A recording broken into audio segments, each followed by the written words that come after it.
Professor, முதல் சுற்றில் நீங்கள் அதிகம் பேசலை, அதனால் இப்போ நான் கவர்னர்னுடைய அறிக்கையில் இருக்கிறதையே மையப்படுத்தி கேட்குறேன். தயவு செஞ்சு எனக்கு கொஞ்சம் டீட்டெயிலாக எனக்கு கொஞ்சம் சொல்லிடுங்க.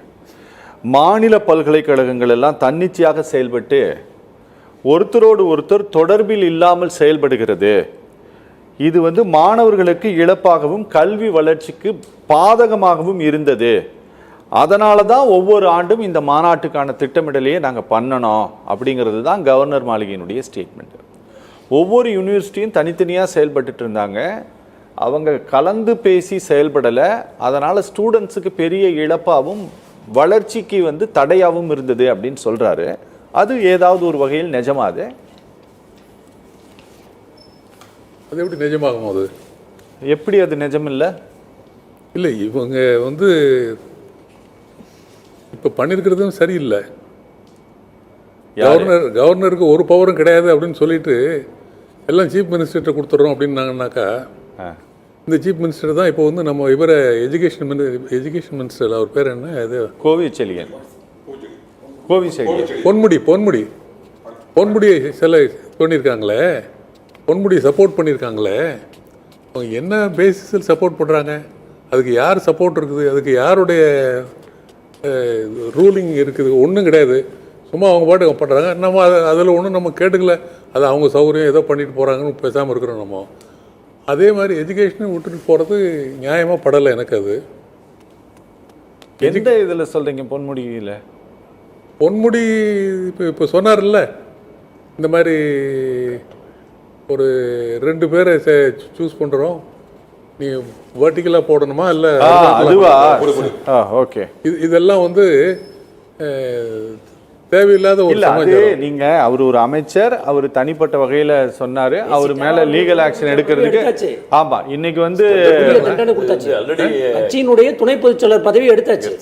அவருக்கு பெரிய தண்டனை. இல்ல அவர் இன்னும் மந்திரியா இருக்கிறாரு. இல்ல சார், நான் என்ன சொல்றேன், மந்திரியா இருக்கிறாருன்னு கேட்டேன். 2 விஷயம் என்னன்னு கேட்டேன். அவர் இன்னைக்கு எஜுகேஷன் மினிஸ்டர் கிடையாது. எங்க தலைவர் அந்த பேச்சை கேட்ட பிறகு அவர் இன்னைக்கு எஜுகேஷன் மினிஸ்டர் கிடையாது.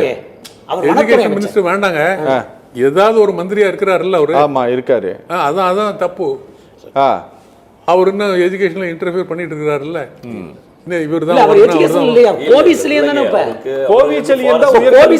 உயர்கல்வித்துறை அமைச்சர், இவர் வனத்துறை அமைச்சர். வனத்துறை அமைச்சர் சார். அவர் இன்டர்வியூன் பண்ணதெல்லாம் பாத்தீங்கன்னா எஜுகேஷன் ரிலேட்டடா தான் பண்ணிருக்கிறாரு. பொன்முடி அது தலையிடல. இல்ல இல்ல, பொன்முடிக்கு அதுக்கு சம்பந்தம் இல்லையா சார்? அதாவது ஒரு நிமிஷம் சார். இப்போ யூனிவர்சிட்டிஸ் எல்லாம் தன்னிச்சையாக செயல்படுகிறதுங்கிறதுக்காக தான் அதெல்லாம் ஒவ்வொன்றும் அட்டானமஸ், தனித்தனி அட்டானமஸா இருக்கிறாங்க. இவர்கள் எல்லாம் ஒருங்கிணைந்து செயல்படணும்னு தான் இந்த முயற்சி எடுக்கிறோம்னு சொல்றாங்கல்ல, அப்படி ஒரு தேவை இருக்குதான்னு கேட்குறேன். அந்த மாதிரிலாம் ஒன்றும் கிடையாது. அதெல்லாம் ஒன்றும் கிடையாது. அதான் நான் சொன்ன முதல்லையே, நான் இது சட்டம் போட்டிருக்கிறதே தப்பான சட்டம். அதை வெரிஃபை பண்ண வேண்டியது கோர்ட்டு தான் வெரிஃபை பண்ணியிருக்கணும். ஓகே, கோர்ட்டும் தப்பாக கொடுத்துருப்பாங்களோன்னு எனக்கு ஒரு டவுட் வந்துருச்சு எனக்கு. ஓகே ஓகே, நீங்கள் சொல்கிறதெல்லாம் பார்த்தாக்கா கோர்ட்டே தப்பான ஒரு ஜட்ஜ்மெண்ட் கொடுத்துருக்குறாங்க போல் இருக்கு. கோர்ட்டு தப்பா ஜட்ஜ்மெண்ட் கொடுத்துட்டு போகட்டும் ப்ரொஃபஸர். அது கோர்ட் கொடுத்துருச்சு. அவங்களுடைய கோர்ட் கொடுத்தனால என்ன எடுத்துன்னு கேட்டா இல்ல ப்ரொஃபஸர், என்னன்னா கோர்ட் ஜட்ஜ்மெண்ட் கொடுத்தது என்னன்னா சட்டத்துக்குள்ள போய் கொடுக்கல. அவங்க ஒரு அசம்பிளி மெஜாரிட்டியா நிறைவேற்றிய ஒரு பில்லு, அந்த பில்லு மேல நீங்க விரைவா நடவடிக்கை எடுங்கன்னு சொல்லிட்டு உள்துறை அமைச்சகம் 2014 ஒரு அபிஷியல் மெமரண்டம் கொடுத்துருக்காங்க. அதன்படி விரைவாகவும் நடவடிக்கை எடுக்காமல் இந்த வழக்கு நடந்து கொண்டிருந்த காலகட்டத்திலும் உள்நோக்கத்தோடு ஏதோ ஒரு ஒரு திட்டமிடலோடு நடந்து கொண்டிருக்கிறது ஆளுநர் அலுவலகம். இது எங்களுக்கு நேர்மையற்றதாக தெரிகிறது.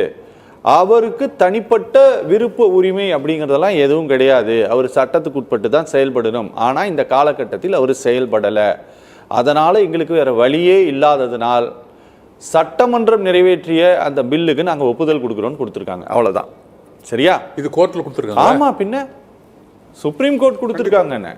உச்சநீதிமன்றமே கொடுத்துருக்கு. ஆமாம், உச்சநீதிமன்றமே கொடுத்துருக்குது. ஆனால் இந்த நாம் அந்த ஜட்ஜ்மெண்ட்டை விட்டுருவோம். இந்த மாநாடு நடத்தப்படுவதற்கான காரணமாக இவர் சொல்றாரு இல்ல, இந்த மாதிரி வந்து இந்தியாவில் நூற்றுக்கணக்கான பல்கலைக்கழகங்கள் இருக்கு. எல்லா பல்கலைக்கழகங்களும் நீங்க சொல்றது போல தனித்தனியா தானே செயல்படுறாங்க, யாரும் இணைந்து செயல்படல. அப்போ இங்க மட்டும் இது இணைந்து செயல்படணும்னு இவர் எடுக்கக்கூடிய முயற்சிக்கு வேற ஏதாவது காரணம் இருக்கு? யார் எடுக்கிற முயற்சி? கவர்னர். நான் வந்து கவர்னர் ரைட்டு இவங்க தப்புன்னு சொல்லலாம் இல்லை, ரெண்டு பேருமே தப்பாக தான் இருப்பாங்க. ஏன்னா ஒருத்தருமே வந்து எஜுகேஷனை பற்றி கவலைப்படுற மாதிரி தெரியல. இப்போ ஒரு சார் இப்போதான் நீங்க சப்ஜெக்ட்டுக்கு வந்திருக்கீங்க, சொல்லுங்க வேற எதை பத்தி கவலைப்படுறாங்க? எஜுகேஷனை பத்தி கவலைப்படல, அவ்வளவுதான், முடிஞ்சு போச்சு. அதிகாரத்தை பத்தி தான் கவலைப்பட்டு இருக்காங்க, அவ்வளவுதான்.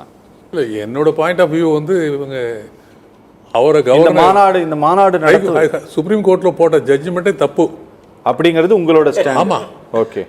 அதான் இல்லை, அதனால தான் வந்து அவர் வந்து கவர்னரை வந்து அப்பாயின்ட் பண்ணுறாரு. கவர்னர் அப்பாயின்ட் பண்ணவர் ஃபுல்லாக கவர்னர் அப்பாயின்ட் பண்ணல, சீஃப் மினிஸ்டரையும் அப்பாயின்ட் பண்ணியிருக்காரு. சீஃப் மினிஸ்டரையும் அப்பாயின்ட் பண்ணி கவர்னரையும் அப்பாயின்ட் பண்ணி எல்லா கந்தரகோலும் நடந்தது. முதலமைச்சரே எல்லாம் முடிவெடுத்து வைஸ் சான்சலர் அப்பாயின்மெண்ட் பண்ண முடியாது, ஏன்னா யூஜிசியினுடைய விதிகள் எல்லாம் மாறிடுச்சு. அதனால அந்த மாதிரி எல்லாம் நடப்பதற்கான வாய்ப்பு கிடையாது. நீங்க அங்க வேலை செய்யற பியூன் அப்பாயின்மெண்ட் வர யூஜிசி ஃப்ரேம் மாறிடுச்சு அப்படின்னாக்கா இது ஹைகோர்ட்டு இல்லை, நம்ம எஜுகேஷன் டிபார்ட்மெண்ட்டில், டெல்லியில் எஜுகேஷன் டிபார்ட்மெண்ட்டில் அவங்க ஏதாவது தப்பு பண்ணியிருக்காங்கன்னாக்கா, தப்பு பண்ணியிருக்காங்கன்னு சொல்லிடணும் நீட்டா. அதை வந்து அவங்க பண்ணியிருக்காங்க, ஸோ அதை வந்து நம்ம ஒன்றும் கேட்க முடியாதுங்கிற மாதிரி ஒதுங்கினீங்கன்னாக்கா நின்று போச்சு, அவ்வளோதான்.